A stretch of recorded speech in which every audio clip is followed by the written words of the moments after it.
dari Hasan Musawa yang berjudul Meraup Maghfirah.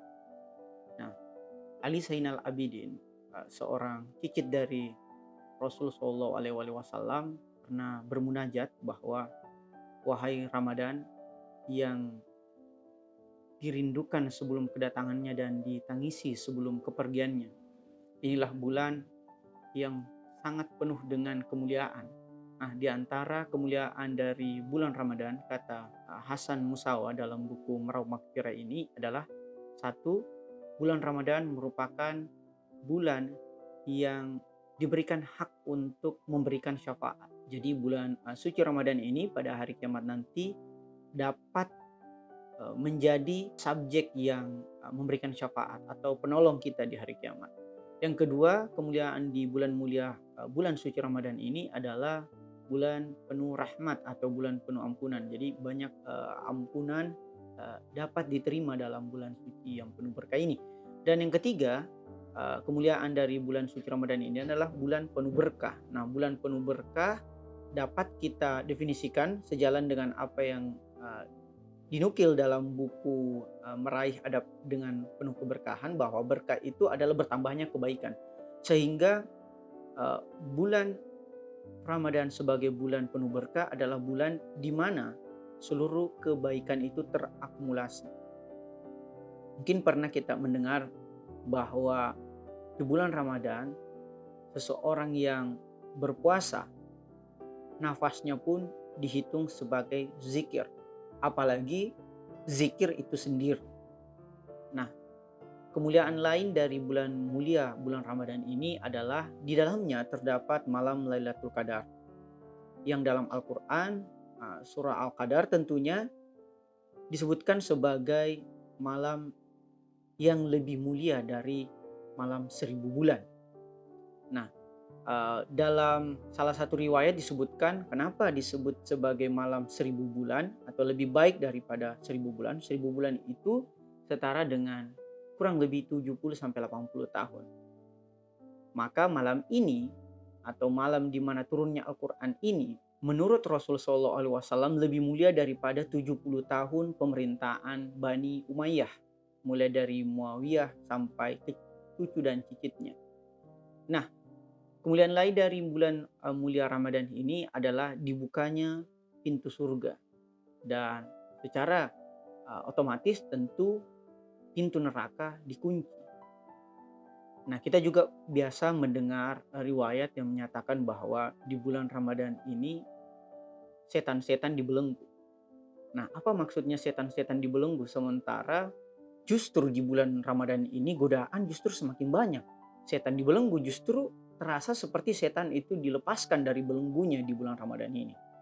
Nah, ada pendapat menarik dari Muhammad Ray Syahri dalam buku Kado dari Langit yang menyebutkan bahwa di belenggunya setan-setan itu dimaksudkan sebagai terputusnya rantai kebiasaan-kebiasaan buruk kita di masa lalu, atau terputusnya amalan-amalan buruk kita di masa lalu yang kemudian terganti oleh serangkaian amalan-amalan baik kita di bulan Ramadan ini.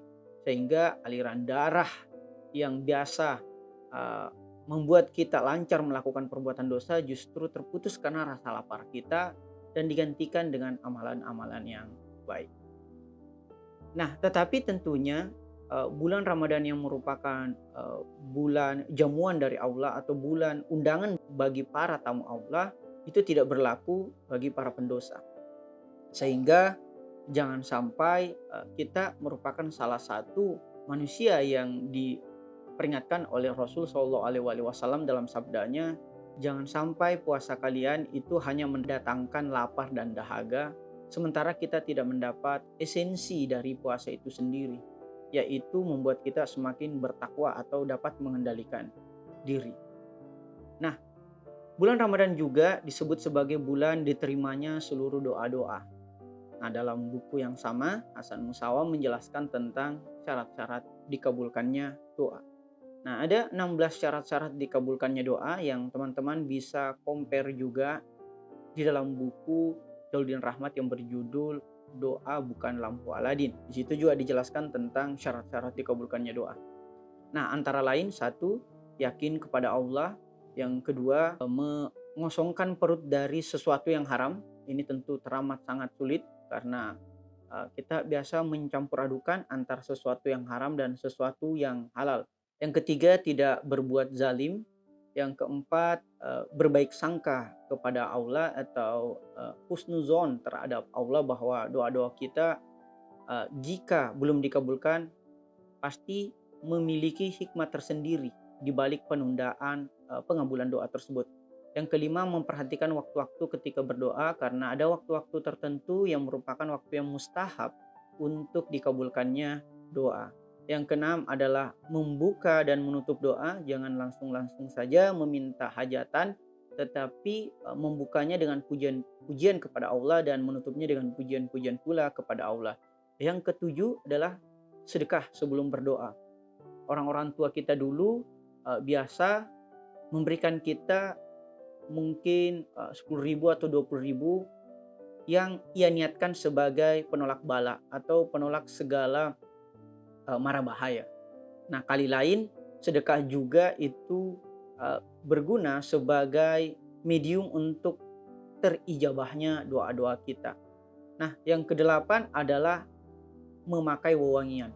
Nah, ini menjadi salah satu syarat dikabulkannya doa juga. Jangan sampai kita dengan penuh urakan dan belum mandi bahkan kemudian langsung berdoa kepada Allah tanpa memerhatikan kondisi dari tubuh kita, apakah kita sudah mandi atau belum. Yang kesembilan adalah istiqomah atau mengulang-ulang doa tersebut dengan sabar. Yang kesepuluh adalah berdoa dengan tawadu atau dengan rendah hati. Jangan sampai kita berdoa tetapi justru menjadikan diri kita sebagai seseorang yang merasa lebih kuat atau lebih agung daripada Allah itu sendiri. Dan salah satu syarat dikabulkannya doa juga adalah melakukan amal ma'ruf dan nahi mungkar. Dan tentunya banyak syarat-syarat lainnya yang teman-teman bisa rujuk baik di buku ini Hasan Musawa Meraup Maghfirah maupun buku yang saya sebutkan tadi dari Jauddin Rahmat yaitu Doa Bukan Lampu Aladin. Adapun amalan-amalan yang dapat kita lakukan atau amalan-amalan khusus yang dapat kita lakukan di bulan Ramadan ini antara lain memperindah akhlak, membaca syalawat, membaca Al-Quran, melantunkan doa-doa, termasuk berlapar-lapar demi kelembutan hati. Sedekah antara lain juga merupakan rangkaian amalan yang dapat kita lakukan untuk menambah amalan-amalan kebaikan kita di bulan yang penuh mulia ini. Dan tentunya memperpanjang sujud kita dalam berdoa itu juga merupakan salah satu amalan. Termasuk pula sholat malam baik itu tarawih maupun tahajud. Dan tidak lupa amalan yang paling mulia kata Sayyidina Ali ketika ia bertanya kepada Rasul Shallallahu Alaihi Wasallam, ya Rasul, apakah amalan yang paling mulia di bulan Ramadan, bulan penuh berkah ini? Rasul Shallallahu Alaihi Wasallam menjawab bahwa amalan yang paling mulia di bulan penuh berkah ini adalah wara. Wara itu adalah menahan diri dari melakukan dosa. Kalau dalam pelajaran PKN kita waktu kecil, wara ini disebut sebagai mawas diri atau menahan diri. Nah, jadi nahi mungkar atau mencegah kemungkaran itu lebih harus kita dahulukan daripada sekadar amar ma'ruf. Nah, apa yang kemudian dapat kita simpulkan dari buku Meraup Maghfirah atau tema dari Madrasah Ruhaniyah malam pertama kali ini? Tentu adalah tanda-tanda diterimanya amalan-amalan kita di bulan penuh berkah ini. Salah satu pertanda diterimanya amalan kita di bulan penuh berkah ini adalah bagaimana kita merasakan keseharian kita. Apakah ada transformasi di balik setiap amalan kita, atau bahkan jika teman-teman mau melihat secara holistis, hari-hari setelah Ramadan adalah pertanda atau penanda diterimanya amalan kita di bulan Ramadan. Apakah kita melanjutkan atau bahkan memperbaiki amalan baik kita, atau justru sebaliknya, nauzubillah, kita justru melepaskan topeng kebaikan kita di bulan Ramadan dan kembali ke setelan pabrik kita atau ke sifat alamiah kita menjadi seseorang yang pendosa lagi di 11 bulan lainnya. Karena sejatinya Idul Fitri setelah sebulan kita berpuasa adalah momentum kita untuk kembali ke fitri atau kembali ke fitrah yang dapat dimaknai sebagai kembali kepada Allah. Itulah esensi dari sebulan kita berpuasa. Marhaban ya Ramadan, selamat datang para tamu Allah. Sekian, terima kasih. Wassalamualaikum warahmatullahi wabarakatuh. Ada pertanyaan?